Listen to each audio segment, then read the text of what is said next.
तुळजापूर विधानसभा मतदारसंघाच्या अनुषंगानं या ठिकाणी या प्रचारामध्ये शेतकऱ्याच्या हमीभावाचा आणि शेतमालाला विशेषतः सोयाबीनला भाव कमी असल्याची नाराजी आहे, त्याच्या संदर्भात आपली काय भूमिका आहे?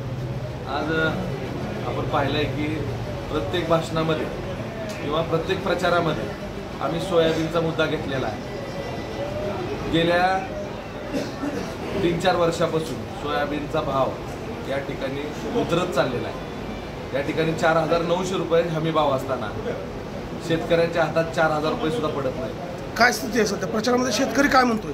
अहो, शेतकरी प्रचंड रोषाला, आज शेतकऱ्यांमध्ये प्रचंड रोष आहे आणि मला वाटतंय की सोयाबीनच नाही, आता येणाऱ्या काळामध्ये जानेवारीमध्ये आपण जर पाहिलं तर ऑस्ट्रेलियामधून आयात होणारा हरभरा या ठिकाणी येणार आहे म्हणून असं कळालं। आज ॲग्रोवन पेपरमध्ये मी वाचलं, 3 दिवसाच्या खालच्या ॲग्रोवन पेपर जो आहे त्यामध्ये जर ऑस्ट्रेलियाहून जर आयात करणार असेल हरभरा, तर हरभऱ्याचे सुद्धा भाव या ठिकाणी उतरले आहेत। सोयाबीनसारखी गत होणार आहे आणि शेतकऱ्यावर संक्रांत येणार आहे।